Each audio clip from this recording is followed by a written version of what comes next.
into a series on the cross. This is part 3. We've been specifically in John. Last week we were in John 8, and we're in John again today. I'm basically taking the 3 times that Jesus talked about the cross in the context of him being lifted up.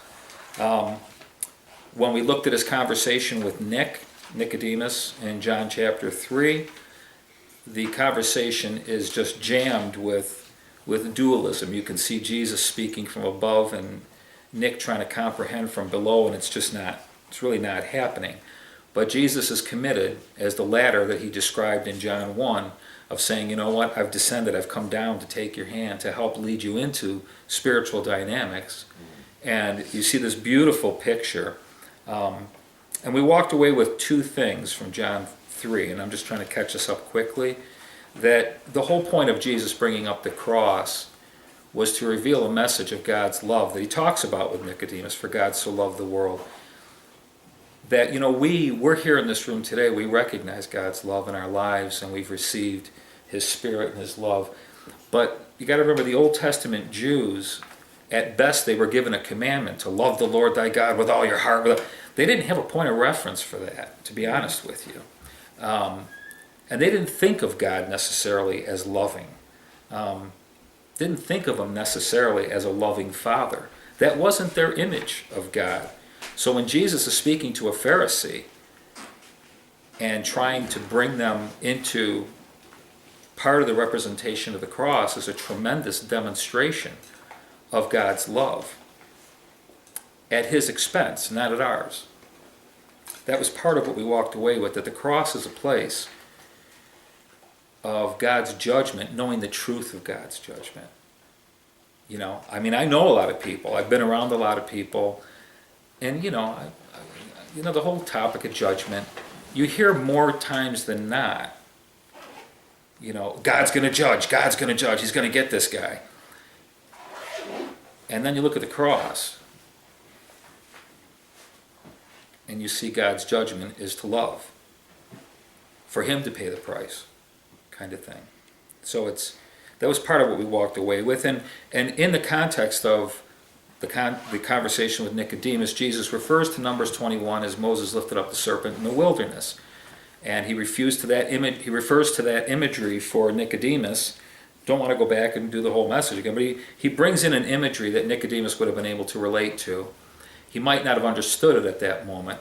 What does the Son of Man from Daniel 7, who's inconquerable, what does he have to do with a serpent in the wilderness being lifted up on a pole? You know, how does that connect? But he would have known the story, that the story was the result of people killing themselves with their words.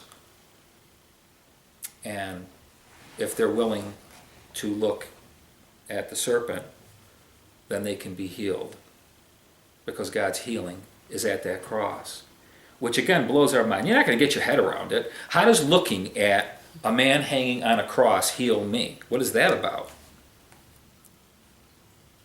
Well, that is what it's about, is being saved. That's as far as Jesus was saying to Nick. The essence of his message was, look to the cross to be saved. Look to the cross to be saved. Look and believe. That was from John 3. We went to John 8 last week, and we won't go through the whole thing once again, but it's a different setting. And the bottom line of John 8, after John has Jesus, several times he records Jesus saying, I am, I am, I am. Again, referring back to a wilderness at the burning bush, I am, Moses' experience there. And Jesus saying, bottom line was, when the Son of Man is lifted up, you will know I am. He goes on to say, I do nothing of myself, the Father's with me. I always do those things that please him. These are things that we see on the cross, and they're obvious, because Jesus could have, if he was going to defend himself, if he was going to do it his way, he certainly wouldn't be on that cross. There's obviously a submission and a commitment to God to do those things that please God. If this pleases God, going to the cross, I'm on it, I'm in.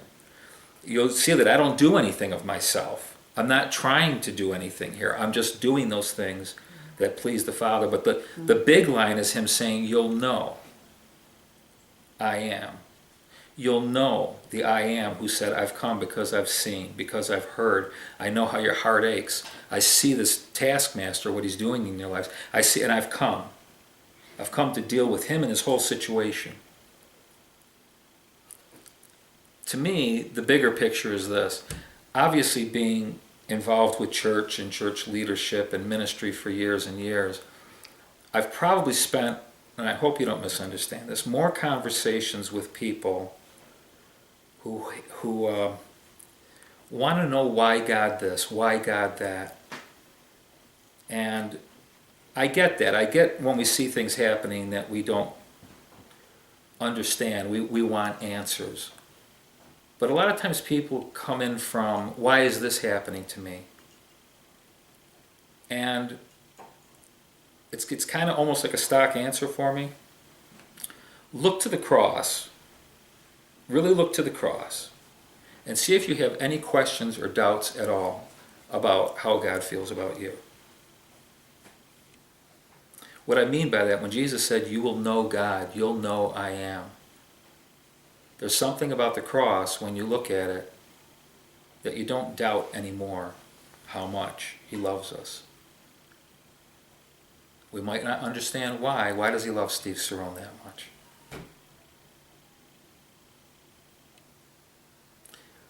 But Jesus said that at that cross is a place where we know what God thinks. We know God's position on things. We know him. You'll actually look and know him. That's one of his things, is to really, really know God. You will know. And so today we're in the third lifted up. It's the third time that John has Jesus talking about being lifted up. If you want more, John 3 and John 8 more thoroughly, David is faithful every week to record these things, so you could always go online and watch the full thing. So we're in John 12. The third time that Jesus talks about being lifted up. As John 12 unfolds, you may remember, it's Palm Sunday, and you might remember it's the story of when the Greeks arrive.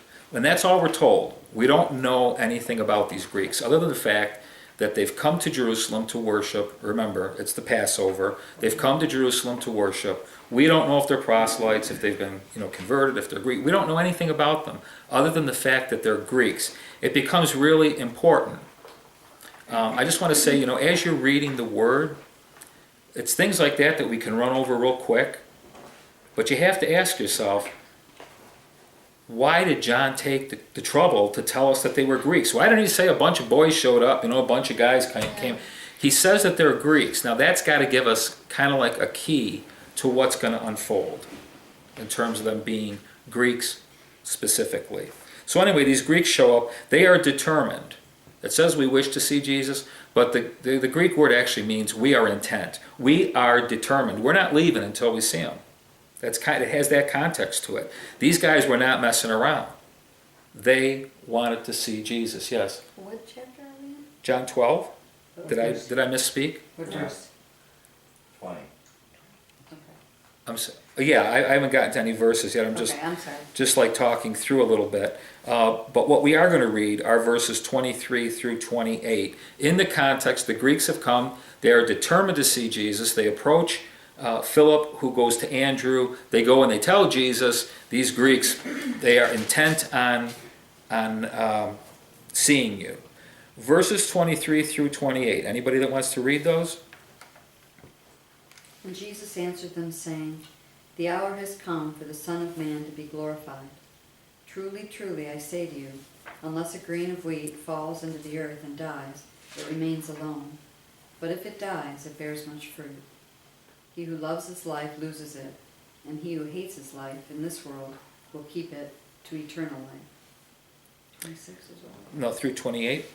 If anyone serves me, he must follow me, and where I am, there my servant will be also. If anyone serves me, the Father will honor him. Now there's a ton contained in there. One thing that stands out is Jesus is experiencing inner conflict. He says his soul is troubled. The hour has come and his soul is troubled. we're not going to do a great big thing on that passage, other than the fact that the inner conflict of the cross has already started. Jesus knows his hour has come. All through John, the hour has been talked about. From John 2, it's not my hour. He knew all along what he was talking about, that when the hour came, it would be this hour. Not a literal 60 minutes, but the time for him to do what he's been sent, came to do, to fulfill his purpose, which is to go to the cross because he understands the significance that surrounds that cross and what he's here for, and a demonstration of God's love, to reveal the Father, everything associated with the cross. But at the same time, and I hope this really sinks into all of us, even though we know what we're doing, we know our purpose, we don't get this ticket that says, oh, and you'll be fine, you'll have an inner peace. No, sometimes we really struggle with what we're facing. It's not easy. They're hard things. And Jesus demonstrates that for us, but he doesn't, lay down and wallow in this thing. He just says, but I know that the Father has sent me to do this. And he gets on with it. The hour has come. All through John, the hour had not yet come.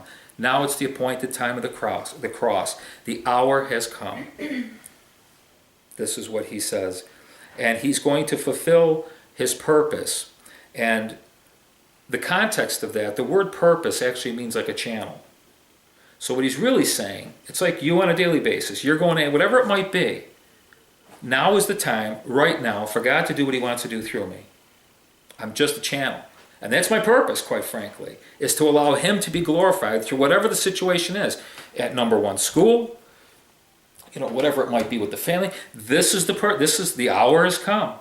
And whatever that means, to please the Father, to do nothing of myself, to just let him flow. This is what Jesus is talking about in fulfilling his purpose. He's actually going to allow the Father, which he has through his whole life, to be glorified through him. I mean, all of us in here probably, we can think of moments when the Father wasn't really glorified through us. I bet we can also think of times when we got hold of this thing and we know that the Father is being glorified through us. And the joy and everything that went along with that. And most likely the difference between the two, a lot of times the tough stuff is hard. We kind of want to do something of ourselves. Jesus, I don't do anything of myself that way. I just let Daddy get on with it and let him love his kids and do what he's going to do. There's suffering involved. We said that about the cross. You can't miss the suffering that goes along with the cross. Let's go back and read, though, verses 28 and 29 from chapter 8 again. If somebody wants to go to John 8 and read 28 and 29. We read this last week. I just want to bring it back around again. You got it there? Yeah. Then said Jesus unto them, when ye have lifted up the Son of Man, then ye know that I am he, and that I do nothing of myself, but as my Father hath taught me, I speak these things. So he makes it clear in 28 that it's about the Father. Here he's making it clear again. It's about the Father being glorified.